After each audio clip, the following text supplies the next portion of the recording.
on this rap-ish.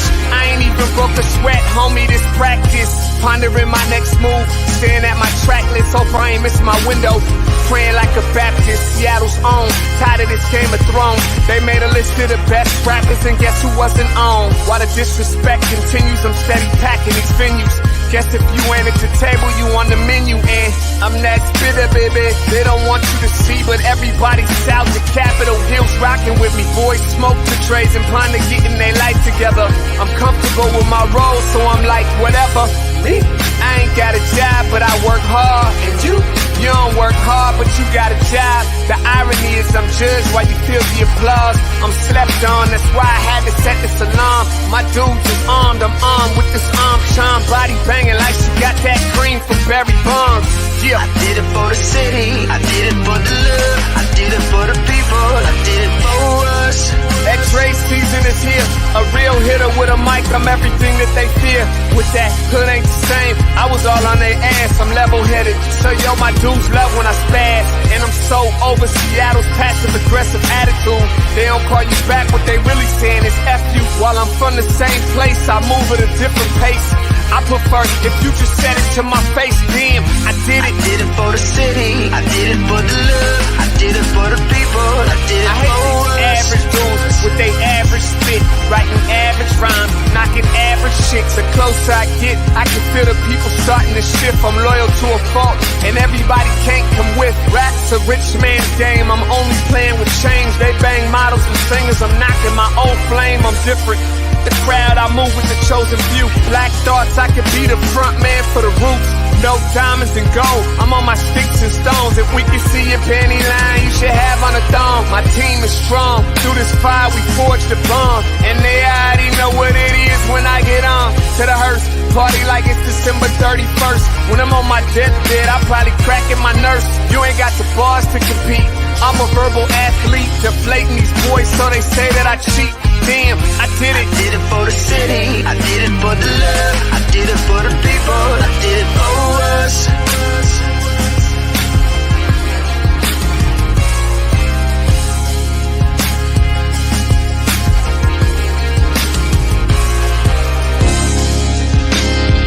Yeah. I should probably start by apologizing for the long wait, man. You know, I know I be tripping. But I'm not just a rapper, I'm an artist. And, you know, my creative process is a little bit different than most. Nonetheless, I want to welcome everybody out to the Dre's Experience. I got TCF in the building. My whole camp's here with me. I got the band in here laying this cool-ass vibe. And I'm Seattle's own. Let's get into it. Grand Rising, everybody. Happy Tuesday. It's Party Tuesday. Happy Tuesday to all of you out there. Welcome to the Morning Update Show. I am your co-host, Trey Holiday, and we're so glad to have you with us on this fabulous Tuesday morning. I want to send a big shout out to everybody out there who's keeping it supported right here. You guys are keeping us on your screens. We appreciate you so much.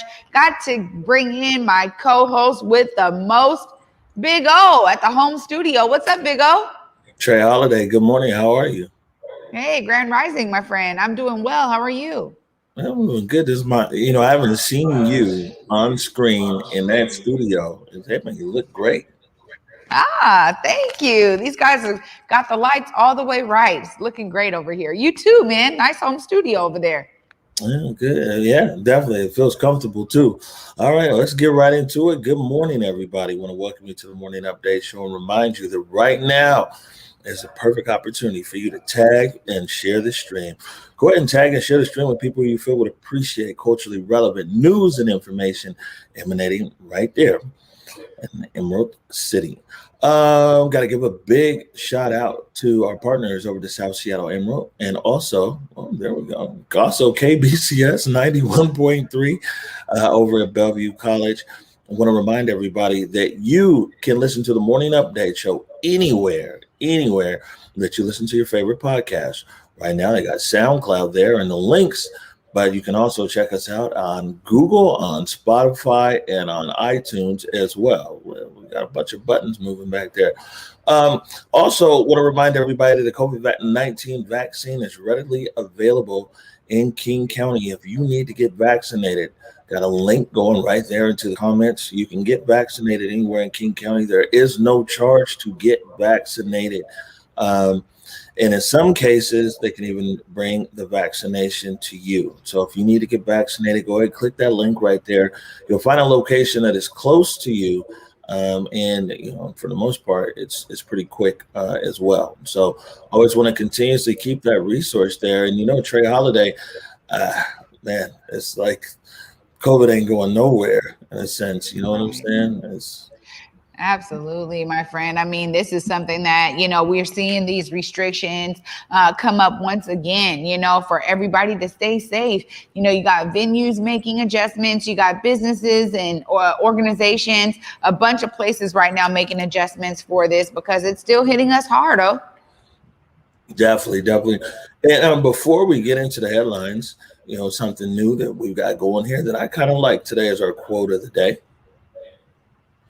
Booker T. Washington, success is to be measured not so much by the position that one has reached in life as by the obstacles which one has overcome while trying to succeed. And Booker T. Washington, founder there of Tuskegee University. Yeah, that's a great quote right there. And I think when we look back and, oftentimes in Black community, looking at a Sankofa method, so much of it is about that, right? Understanding the obstacles that we have actually overcome so that we understand the strength that we come from. It's a part of, I think, a huge part of our resilience in Black community in particular. And really, it's a message to the whole world right now as everybody is dealing with COVID-19 and having to be resilient through this pandemic. So great quote there by Booker T. Washington. Great one. All right, good stuff. Let's get into the headlines here. First, this is coming over from the Seattle Times, our buddy Dan Beekman. Seattle City Council splits $15 million in savings from officer departures between police and other strategies. So basically right here, it was a very big meeting yesterday at City Council. It's $15 million that's up on the chopping block, so to speak. $15 million came from basically from officer departures there. And of course, it's Seattle, so you had two sides of this issue, and usually people meeting in the middle. Councilmember Peterson wanted to actually put more money back into the Seattle Police Department. And of course, Councilmember Sawant wanted to take more money out of the Seattle Police Department. At the end of the day, and both of them submitted proposals that were voted down. But ultimately, at the end of the day, what's going to happen is what they're proposing is that the Seattle Police Department keep about 10 million, and that 10 million will go for like technology upgrades and to bolster some things around recruiting. And 5 million is going to go into HSD and into other community strategies.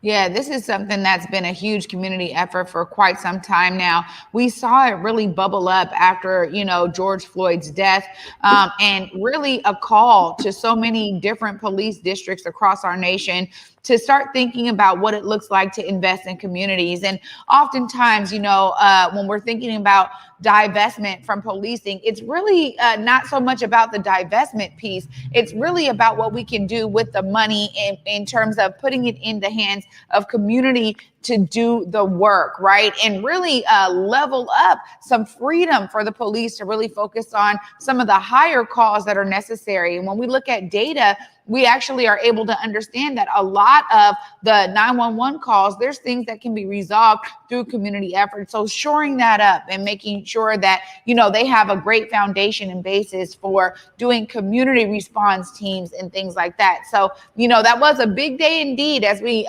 continue to follow this money, yo. Yeah, no, for sure. And, there's quite a few different viewpoints, as like I said, as we see, even from ranging from Peterson to Sawant. I think that most people agree that a lot of the calls that go to 911 could be routed to different services or different agencies, maybe community-based groups, things like that. But there's also, there's a ramping up period as well. And there still isn't a solution at the moment for, a 911 emergency kind of call where there might be somebody with a weapon or someone who's harming someone. I think that's probably one of the big pieces here. I know when HSD, that was part of their RFP, is they were looking for people who could as well respond to, a violent 911 call. I don't think they got any proposals in for that. But the money that's being freed up here, we'll see how it all plays out. But a good majority of it is to go over there to Human Services and be able to literally provide more services here around public safety. What Seattle is doing here is definitely unique. I mean, there's some things happening in some other cities, but for the most part, the city of Seattle is definitely kind of out in front with this. And from the Seattle Police Department's perspective, again, they're like, hey, we need more officers on the streets. And that was the perspective that Peterson took. And of course, like I said, Sawant all the way on the other side was like, yeah, we need more money in community. And of course, the council kind of met in the middle. Yeah, this is something we knew that there was going to be two different sides. I mean, as we said, it's many perspectives, but really these two sides stand out, right? When we're thinking about what it looks like to make sure that the police are structured in a way that they need to be in order to do their jobs, and then what it looks like to be investing in community. Look, I feel like this is really a transformative time. I've said that many times, but it's because we are on the cusp of looking at and shoring up new approaches. So that means kind of getting away from things that we've known and had as part of our system for many, many years, and moving into some things that are more innovative and thinking about it from a different perspective. And I feel like, you're right around this kind of shoring up of, making sure that the community organizations are ready, and community folks in general are ready for some of those responsibilities. But I also think too, that it's really interesting. And a lot of this stuff really won't settle for a few years. I mean, until we really have solid foundation for all of these things to really thrive. And I think, kudos to Seattle for giving it a go, because I think a lot of other cities across the nation, even as so many people got out in the streets last summer after George Floyd's death, that honestly, they're not really ready to make that commitment and say that this is what we're going to do, because I think, again, it takes a lot of understanding to pull these things together so that they're successful. And you will have some trial and error in that. And I think we have to be able to provide that kind of grace for this entire period to understand it's not going to all happen overnight. And also there's going to be some measures that come in that say, okay, look, we have to rethink that because we're new at this and we're trying something out. And oftentimes you have to give that space in order to allow all those things to kind of settle. Eventually we'll get there, though. I'm hopeful for that. Yeah. There's a lot of things to take into consideration, of course, as well, that, our community, there's other communities as well that are impacted. I remember when, they had a question and answer with Chief Diaz. I mean, it's like, yeah, there's our community that's impacted, Black community, but there's violent acts occurring all over the city. And whether, it's road rage, whether it's stuff with encampments, whether it's just domestic violence and some everything else that, that's occurring around our city. But we'll see what happens. We'll see what happens here. And, I think that what hasn't been mastered is the stopgap, right? What hasn't been mastered is like, okay, well, if this is the ultimate plan, what's the interim plan? And I know that there's a lot of people who are already ramped up in certain segments and sectors, but and we also have some ramping up, at least in our community, around things around peacekeepers and public health and everything else. But it would be good to see if there was some kind of stopgap here as well. So public safety as a whole, as far as, somebody got shot. I was on the way to the studio yesterday. Somebody got shot right behind the studio. And I mean, it's numerous. Somebody got murdered over at 2 blocks away. I mean, I can count on my hand probably two hands now the number of people in the last month and a half that have either been shot or murdered less than 2 or 3 blocks from our studio right there. And so, I mean, somebody who sees it. All of that being said, though, the money has been chopped up. It's been proposed there, and part of that money, we'll go to the next headline here. Part of that money is out of Councilmember Sawant's office. Councilmember Sawant celebrates Central District Community Organizing to win $500,000 for Garfield Superblock, and that's from Councilmember Sawant's office. We got a video here that we'll play in a second, but Trey Holiday, your thoughts? $500,000 for the Garfield Superblock. Yeah, I've been closely connected to this project as a member of the Garfield Superblock committee, and for the last couple of years, really been on this effort. But it's a continuation of over a decade of community organizing to say, you know what, we need to redevelop the park at Garfield, and we need to make sure that it's standing in alignment with this brand new development of the school when they did that redevelopment, and the Quincy Jones Auditorium. And so honestly, this is a huge, huge feat for the Garfield Superblock team. Kudos to all of my committee members, because I know that it has been so many countless hours that we've poured into ensuring that, the diverse communities that really made the Central District what it is. And for me, I had to make sure the Black community was going to be highly represented in this redevelopment project. And really, it's been so many different voices that have lent themselves to this effort. And, really thanks to Sawant and her team for saying this is something we want to champion. We want to be sure that this project happens. It was a promise that was really given by the city of Seattle. And so the idea is that it's been stuck in finding a way to get it funded because it didn't actually fit a lot of traditional funding sources is really key to this entire story. And that's why it took something so innovative and different and unique for it to actually move forward. And so now the team is definitely celebrating along with all the community members who have made this possible and who have brought their brilliance into this project. I'm a Garfield alum, so I'm all about, how we can make sure that property is always being cared for and that it's got the love poured into it that was poured into me while I was a student at Garfield. So this is a huge effort for everybody that's really been involved in this, and it spans many, many years. All right, good stuff. We'll play this clip right now.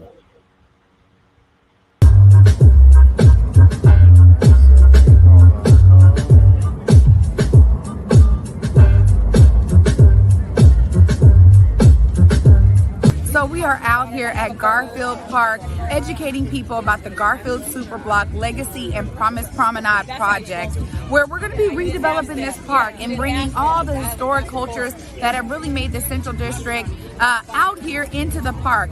Also remodeling this play structure and the bathroom. So it's a really exciting opportunity for community to get engaged in this amazing redevelopment of a park that so many of us consider so much love and home right here at Garfield. This is the Garfield Superblock. The CD is the heart of so many different communities. Historically, it's the heart of the Black community, the Jewish community, the Italian community, Japanese community. So many different communities have called the Central District home, and over time they've been displaced and gentrified and pushed out. But what this is seeking to do is say, hey, this is still the heart of all of those communities, and representing them through art, through play, through community building.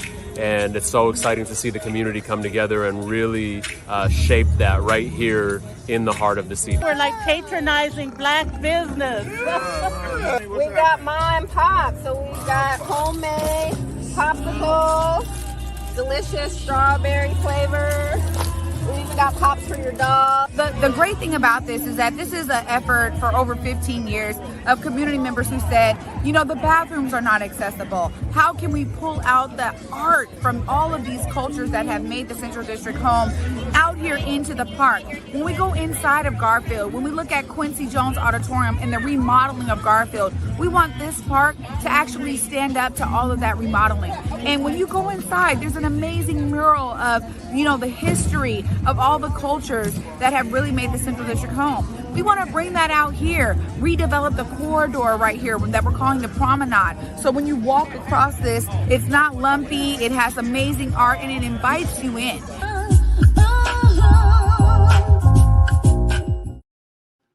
All right, so right there, Garfield Superblock, we actually made this segment probably about 6 weeks ago or maybe 2 months ago. I'm glad that we did, because we had something that we're able to play today to inform people a little bit more about this Garfield Superblock project. $500,000, many years in the making to actually get to this point, to the funding. And maybe you could tell people about Robert Stephen and his work, continuous work and voice on this, Trana. Yeah, absolutely. I mean, you know, these kind of efforts don't really happen without a champion. And Robert Stevens is definitely that champion on this project. Kudos to you, one of our beloved elders in the Black community, in the Central District community, who has really taken this effort and, you know, the energy of this on his back. I mean, he has talked to so many different people. He was the reason why we formed this Garfield Superblock community, to really push this forward. He was one of those community members that was at the beginning of this effort and has worked with so many different folks. And, you know, he has so much rich history in terms of the stories that he's able to tell about how important it's been to so many different community members, that, you know, they had a committee that started working with this project in the very beginning. People started to drop off. He kept going, and he kept ensuring that people understood the importance of this project through bringing more people in. And so in this last iteration of this Garfield Superblock committee, you know, he said, look, we need to have architects, we need to have designers, we need to have artists, we need to have community members, all of us engaged in this, so that when we come and we think about the next iteration of this project, we can actually draw up the plans for the park. We can understand what kind of design we want to pour into that based on all of the feedback that we've gotten from community over the years. And so shout out to Mr. Robert Stevens, who has been talking to the city, talking to community, again, professionals, really pulling this effort together and pulling us all in, because it was through his work and his guidance and his advocacy that we really understood why we all needed to be a part of this. And so kudos to him. He's been a real champion of this project, and I know he is beaming today as that announcement was made. It's been a lot of hard work from his perspective and on his part to get us to this point. So definitely much huge thanks to all that he's brought to this project. All right, good stuff. We're going to take a quick break right now. When we come back, it's time for Support Black Business. You're watching the Morning Update Show.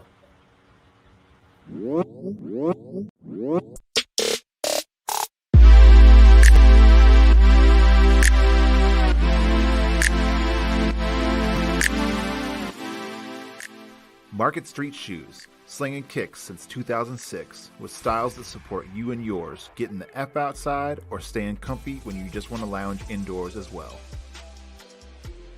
But wait, Market Street Shoes is way more than just a shoe store. Gear up for your next outdoor adventure with apparel and accessories that'll have you looking good on the streets, the trail, or even in your own backyard.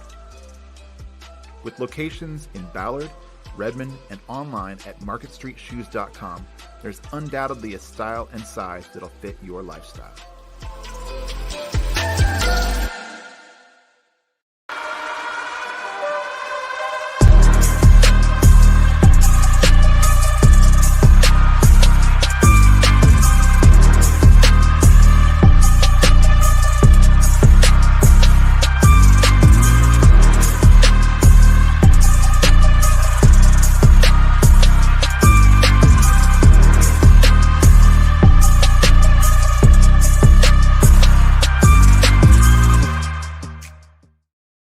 All right, welcome back to the Morning Update Show. This is always a very, let me get this right. This is one of my favorite parts of the show. This is Support Black Business, powered by No Excuses.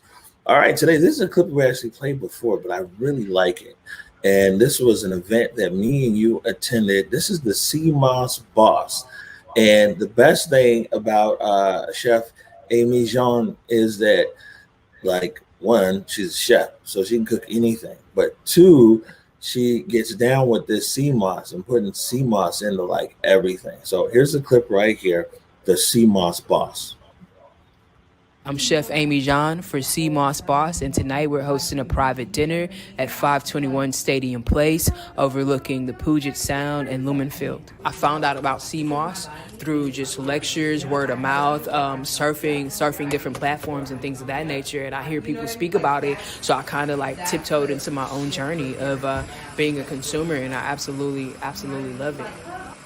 I think sea moss is actually gold. It contains 92 vitamins and minerals, and then when you combine that with other things, it gives you the total 102 vitamins and minerals that the human body thrives off of. So we decided to implement sea moss into our daily diet, into our dinners, our breakfasts, our lunches, things of that nature. The primary intention or aim was to gather a few core supporters from Sea Moss Boss that wanted to learn more about it, get them in an intimate setting, let them choose whether they wanted pescatarian, vegetarian, polartarian meals or whatnot, and deliver them basically sea moss in a way that they've never seen it before, and that they can absolutely take home and infuse it into their daily routines. For the vegetarian meals, we did a spicy curry cream. So basically, we had a nice curry sauce, nice cardamom, mint, some ginger, turmeric, a couple other proprietary blends.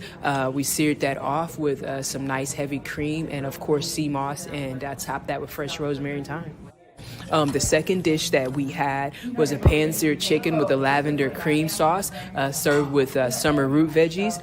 And we also did a braised short rib with garden veggies also. So for our pescatarian dish, we took a base of rosemary, thyme, a bit of ginger, white wine, corn, some brimoise, mushrooms, green onions, shallot, things of that nature. And then we added the sea moss on top of it with cream. And so we kind of made like a nice white wine cream sauce from the sea moss. As far as like implementing the sea moss into daily regimens of the masses, honestly, and that's kind of what I'm looking forward to with the company. Basically, anything you could think of is in there, you know what I mean? And so it has me ecstatic for the future. Like I feel 10 years ahead right now just thinking about it. I love it. Amy Jean, kudos to you and Sea Moss Boss team. I know that it takes an entire team to do all the things you guys are doing. And if you guys are not familiar right now, I mean, if you just look up the effects of sea moss in your life, you will see that it has nothing but positive results.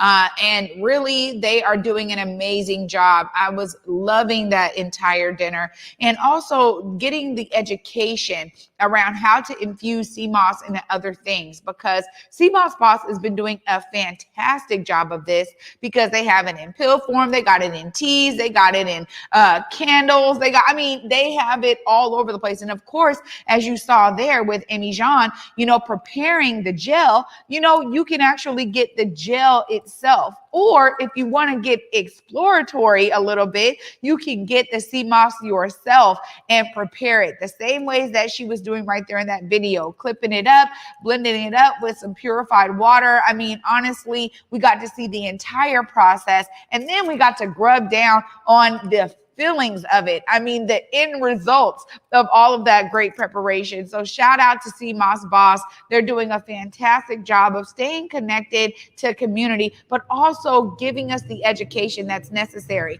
Look, let's be real. It's a new product for a lot of us out here in community. There's some that have been taking sea moss and getting it from the islands for many years, but for many of us, it's new. And so we need that bridge to understand the benefits of it in our lives. And Sea Moss Boss is about that, by hosting these small dinners and bringing people together to not only see how you can infuse sea moss into your regular meals, but also giving you the education around it so you can walk away with a real firm understanding of why you want to implement sea moss into your diet and into your regimen. So I love that segment. Oh, it was a great dinner. I'm actually looking forward to another invite from Amy Jean, because she's keeping those dinners going. I'm not trying to miss out on any more good food, man. It was amazing.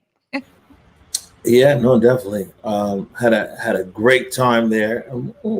Let's try both of us here. There we go. Had a great time there. At the dinner. Also, got to point out that segment right there, that's Camera Phone Collective. You know what I'm saying? That was just one iPhone right there, and just kind of. I only bring that up because we can tell our story regardless of the tool.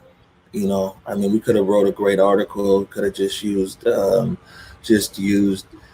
photos, could have but a big camera set. And sometimes the iPhone is not. I'm not giving up on the iPhone, by the way. No matter how much studio we have or how much cameras we have and everything else, man, some of our very best segments ever have been captured on a little itty bitty iPhone. But I happened to see Chef Amy Jean at Black on the Block up there on 23rd and Jackson, and with the CMOS and everything else. And Curtis, you go ahead and put that link there in the comments for people who want to follow up with the CMOS boss. And like we just want to be intentional here about supporting Black business. And one of the best ways that we can do that is to make mention every single day when we're on air, and to be able to put it out there into the community and really encourage you guys out there to support Black businesses. Last week, we stuck the whole week where we buy Black, and now we're going back into our local businesses right here in our community. And if you have a business out there, if you're a business owner, or if there's a favorite business that you go to that you want us to highlight, spotlight here, send us an email, info@whereweconverge.com, info@whereweconverge.com. And actually, these young producers, Curtis and Salman, and they're hitting the street. You might see them pop up at your business because they're getting ready to do a bunch of features, another round of features on Black businesses, but this time not just in the city limits. We're going into South King County and also into Pierce County. Yeah, this is great. It's a great effort because honestly, the beautiful thing about it is that there's so many great businesses that are Black owned right here in our region. And, I think one of the greatest things about a lot of these events that we've been seeing, not just since last summer, but it's been a constant theme. I know, we think about something as big as Emoja Fest being the largest Black festival really in the West Coast or the Pacific Northwest. It brings out tens of thousands of people because they're trying to connect with businesses. And now we've been able to say, you know what, in the spirit of that, there's so many other events and gatherings. We talk about them happening up in Columbia City, Beacon Hill, South End, CD. I mean, they're happening all over. We see it happening in Tacoma as well. So honestly, there's so many amazing businesses. Folks have really been innovative during the pandemic. And I think we've actually seen a huge increase in people who said, look, I may have lost my primary source of income. And so I had to figure it out. I had to create something else. And I have been making this product for my mom. I mean, when you start hearing the stories about what sparked someone to say, I'm going to do this business and now I'm going to take it to another level. I'm actually going to look at how I'm manufacturing in mass production. All of these things are a part of these businesses scaling up. And it's a beautiful thing to hear these stories and to hear the unique responses that I've been able to have personally from business owners who said, this is why I'm doing this. This is why I got my sons doing it or my children. This is why, we're now creating a family business.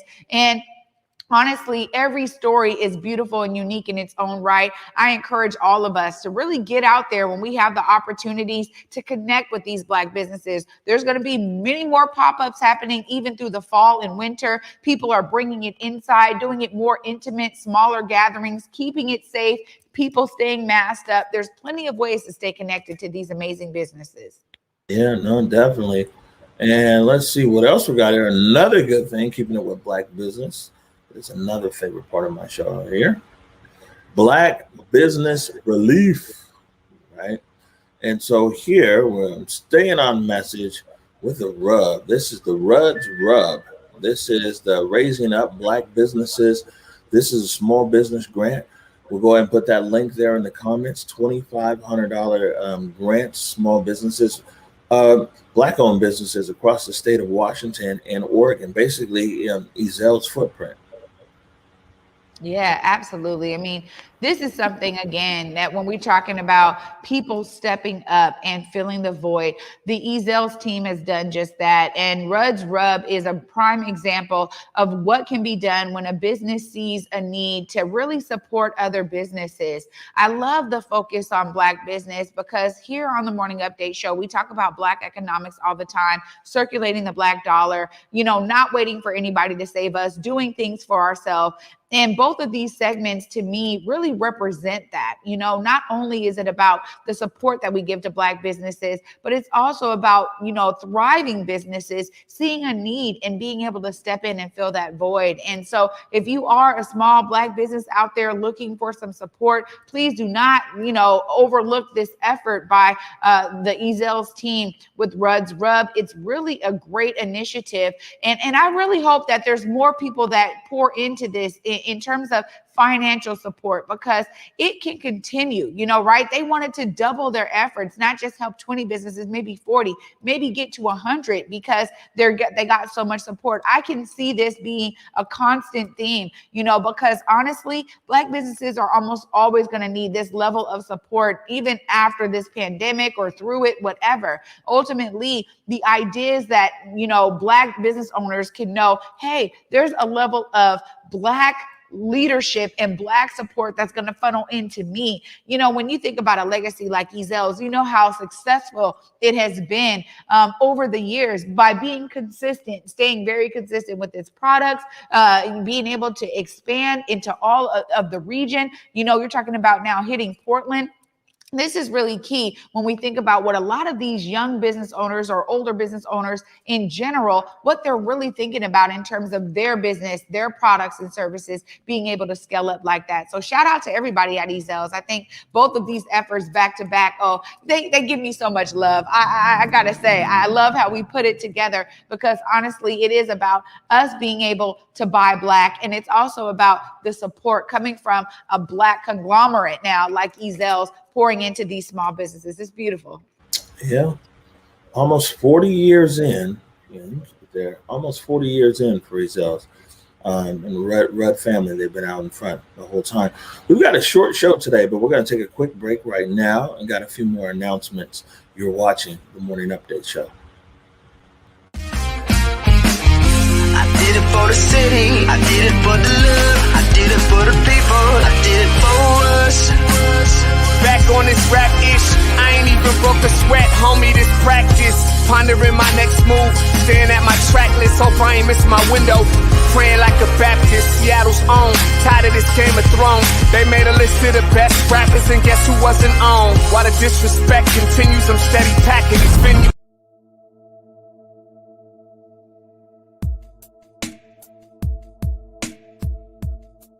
Converge Media produces culturally relevant content for Black and urban audiences.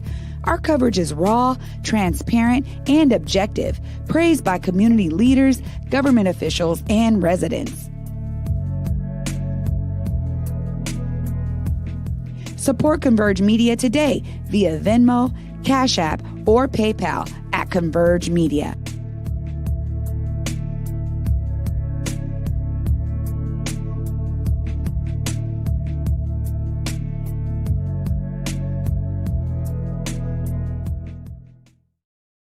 All right, welcome back to the Morning Update Show.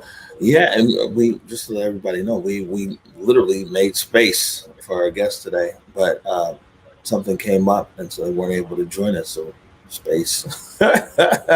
So as opposed to just talking on and on and on, there's nothing wrong sometimes when you wrap things up early. We do want to bring this up, Curtis. You can hit this on the events. You can find us here on the events page. Dr. Anita Hill live at the Moore Theater. You go to whereweconverge.com/events. That's October 20th at the Moore Theater. So it should be real interesting. We're also going to see if we can get Dr. Hill on the Morning Update Show. So I'm working on it behind the scenes, see what we can do. Yeah, that would be so exciting. I mean, honestly, the message I'm sure that she's bringing to the More Theater, we could surely dive in and understand so much more about it and bring awareness to our audience. And you know what? Shout out to Seattle Theater Group for being intentional. We talked about this while we were at the Paramount, you know, the efforts that they're making to ensure they're diversifying the productions they're bringing and making sure that the community feels a part of all of the things that they're doing. So I think this is a step in the right direction. I'm glad she'll be here. Oh, So, all right, Trey Holiday. Let me see. There you go. You can keep it right there, Kurt.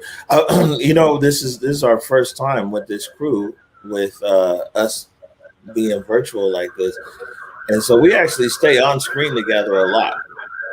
You know, as opposed to one. So it's okay. You know, it's all different shows. Curtis does a bunch of different shows because he's so talented. And so on different shows, sometimes it's a priority here or there because other shows, they're looking for like sound bites and stuff. And so it's okay. Me and Trey are used to looking at each other. absolutely. We're okay. We're okay being side to side. On that note, though, Trey, we're going to wrap it up early here. Any last words before we get out of here? For me, always to see yourself as a part of the solution. When we think about the inspiration from the Black business owners that we're looking to support, or from Ezel's team that is looking to support Black businesses, people are stepping into these voids and seeing themselves as part of the solution or creating solutions that they don't see. So I encourage all of you out there, please find a way for you to become part of these amazing solutions that are brewing around you, or for you to brew one yourself. It's going to take all of us to make us even greater, even better, and to step up on another level when we're talking about progress. And so I encourage everyone, find yourself as a part of an amazing solution or create one yourself. All right, good stuff. Definitely want to say a big thank you there to Curtis Delgado II. Like I said, this is his first time connecting us all here virtually. You know, he's really used to doing the morning update show with me and you together. And so good job, Curtis, and also Salman over there in the studio getting everything set up. What's today? Today's Tuesday. Do we have anything today? I think we're good. Tomorrow is a lot of programming on air tomorrow. So I guess in that case, let me remind everybody to go forward in your purpose, go forward in your humanity. And until tomorrow at 11 a.m. Peace. Peace. Lift every voice and sing till earth in heaven ring with the harmonies of liberty. Let our rejoicing rise as the listening skies. Let it resound loud as the rolling sea.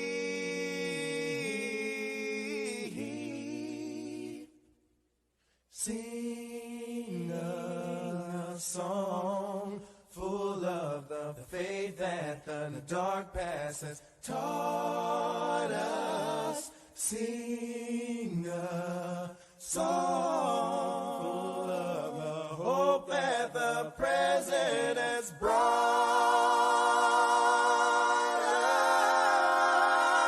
us.